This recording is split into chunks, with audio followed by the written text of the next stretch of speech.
I'm the bad guy. I'm the bad. Hello and welcome to Across the Gridiron, where we are looking at our snap judgment for week 2. So, just to frame this out a little bit, these are some off-the-wall snap judgments we've made purely from the last few days of football, and we are not holding ourselves accountable to any of these judgments come the end of the season whatsoever. This is purely just a bit of fun, just to see what ludicrous suggestions we can come up with based off this week alone. And my God, Eddie, we've talked about this offline. We have a few interesting judgments and predictions for the rest of the season based off this week alone. So I'm going to go to you, Eddie, to kick us off with your first snap judgment for this week. Yeah, just based on week 2, the 49ers made a huge mistake in paying Brock Purdy because they just went Mac Jones against the Saints went 26 for 39, 279 yards, 3 touchdowns, no interceptions. It's like, why did we have to pay Brock Purdy all that money?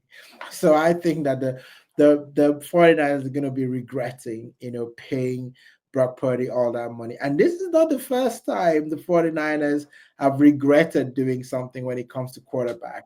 Remember, they gave Jimmy Garoppolo at that time the highest ever money for a quarterback. And then they shipped him off. It's ludicrous thinking about that now, isn't it? Exactly. After that, they shipped him off. And then remember what they did recently when they threw in 2 first-round picks, to go get our boy Trey.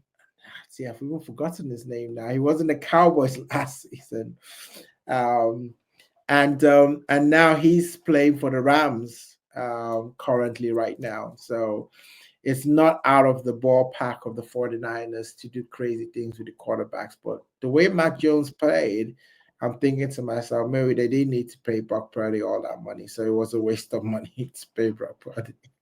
They be fighting talks already. They be fighting talks, and I think it's not hard to disagree. I think they will ultimately regret spending the level of money that they spent on Brock Purdy, but that's not necessarily just based purely off this week. I've never been 100% convinced that he is a Super Bowl winning quarterback, but then I say that there are less talented quarterbacks than him have gone on and won Super Bowl. So what the hell do I know? So my first little snap judgment is a bit of an odd one. If you've caught this week's week 2 review that we've just done, we've spent a lot of time talking about Joe Burrows, but for me, my snap judgment is because of that injury, the Bengals season is done. They are done. They are done. I can't see them. It was last season was such a big disappointment for them. They were hanging on a lot of hopes of getting into the playoffs this year, and in order to do that, they need a fully fit and firing Joe Burrows. And his turf toe injury is going to keep him out of action for at least 3 months, possibly even more than that, as it requires surgery. And the backup quarterback, Jake Browning, did a good job. He got the job done last week. Is he the guy to get them that franchise set up for the playoff push?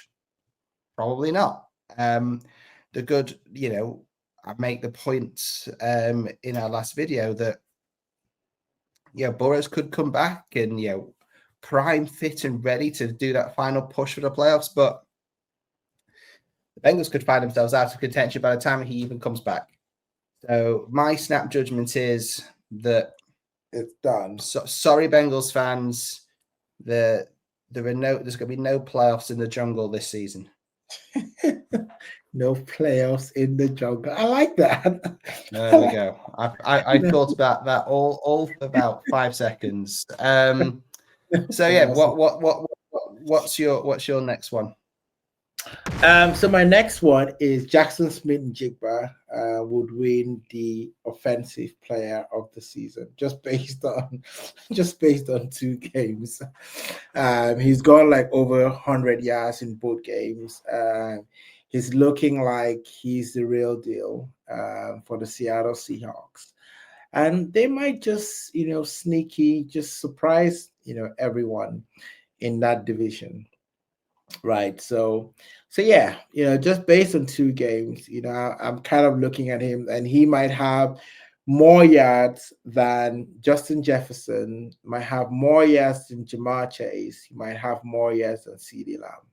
Nice. I'm not going to argue too much with you on that one, only because when I was trying to actually write the notes for this episode, when he told me who you were, I couldn't even write his surname. So,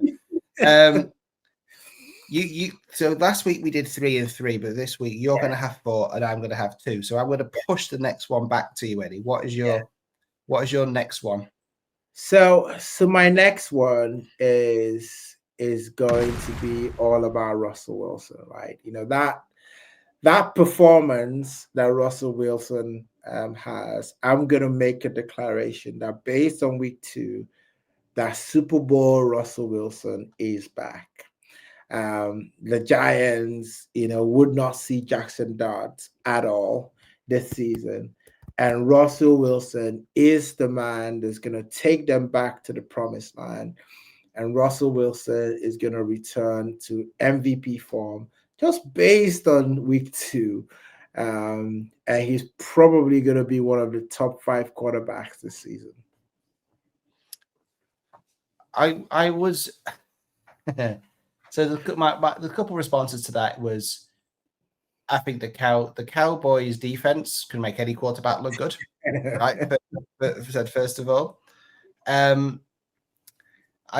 so he did look at times on Sunday. He did look back to his old self, but then he turned the ball over at the worst possible time, which not individually cost the Giants the game, but it did eventually cost the Giants the game as Cowboys kicked the field goal in overtime.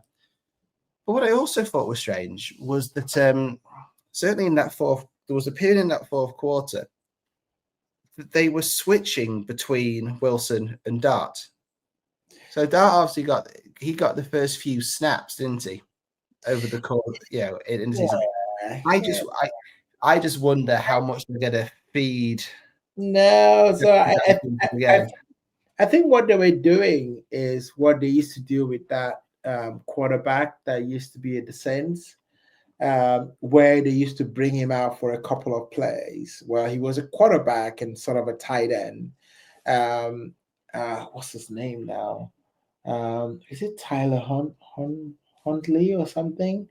I'm sure people will remember and put his name in the chat, but it was a quarterback I want to say quarterback, but I think he was a tight end, but he used to play quarterback as well. And the Saints will sometimes bring him out for a play or 2 or something like that.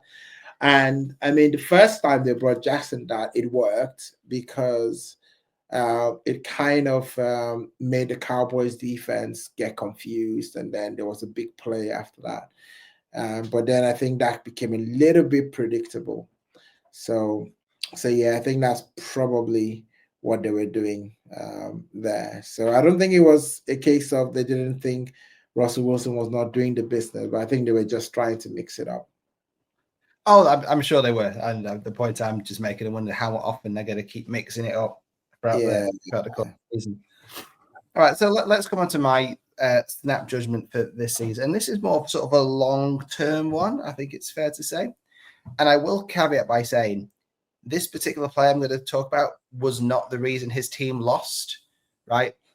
But for me, I don't think Caleb Wilson is going to be the starting quarterback for the Chicago Bears come the end of the season. That is my bold prediction.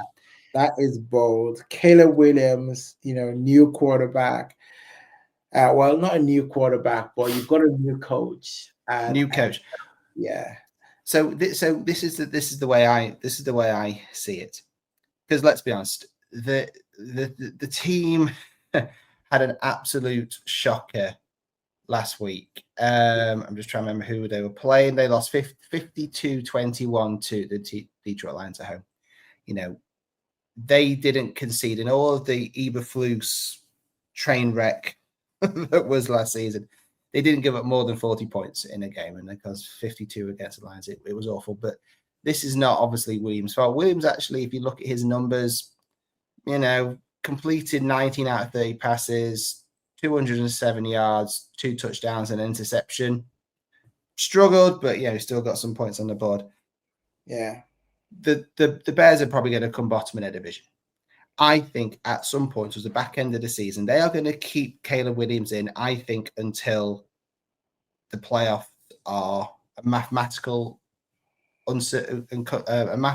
impossibility. Yeah. I think they'll pull him out. I think that I whether it's one of I don't see them trading for another quarterback, but I think towards the back end of the season is that they bench him. Tyson, is it Bajent or Bajent? I can't pronounce his name. He came in and played a few snaps on Sunday. That my snap judgment again, it's long term, but I don't think Caleb Williams will be a starting quarterback. I think they might pull him out to give him a bit of a rest, a bit of a mental rest for the back end of the season. I mean, they could do the Bryce Young treatment, which kind of worked for Bryce Young last season. Remember, the Panthers pulled him out after a couple of games, and then when they put him back, he was looking very decent and winning a couple of games. So maybe that perspective from the bench might help Caleb Williams. It could be, but it could also be the Anthony Richardson treatment. They benched him completely. I don't think he's going to be completely benched and forgotten about. I think they'll take him out of the limelight because it's going to be another rough season for the Bears. Anthony Richardson was probably a little bit more acute in terms of the reason why he was benched. There was poor performance, and then there was leadership concerns in terms of his behavior. So, yeah, I'm not suggesting for a second that that's anything to do with Caleb Williams, but that's my prediction. As I said, we hold absolutely no accountability for any of these predictions. We're talking about these now. We're going to press stop, and we're going to end the recording. We'll put them on YouTube, put them on Spotify, and I completely forget we've ever said any of it until we get nasty comments in. Well, not before I say the last one. Well, yeah, you're going to start cutting them up and put them on YouTube as well. But yeah, look, you wrap us up with this, the final hot take for this week. How about this for a snap judgment after week 2? Daniel Jones would be in the MVP running for 2025. Is your cap on too tight? That is ludicrous.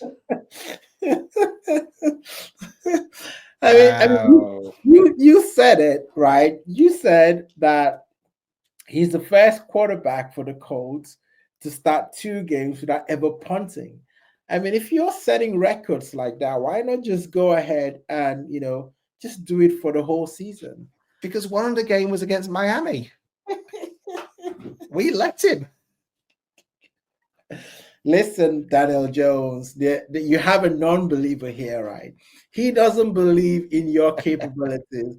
But I do. I believe in you, Daniel Jones. Listen, we go way back. Remember, we're in the same division and all of that. So, we go way back. I don't think it's me. I think not just me. I think the whole city of New York also don't quite believe you either. But hey, yeah, this is the point. He's had a good start to the season. There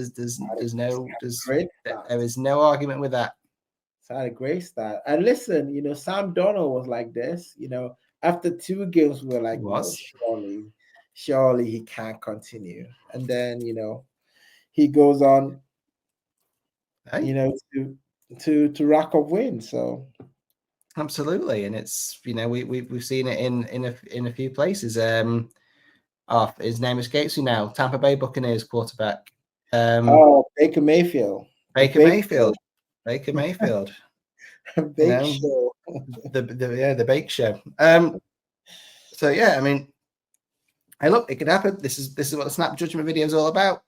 Saying something completely ludicrous.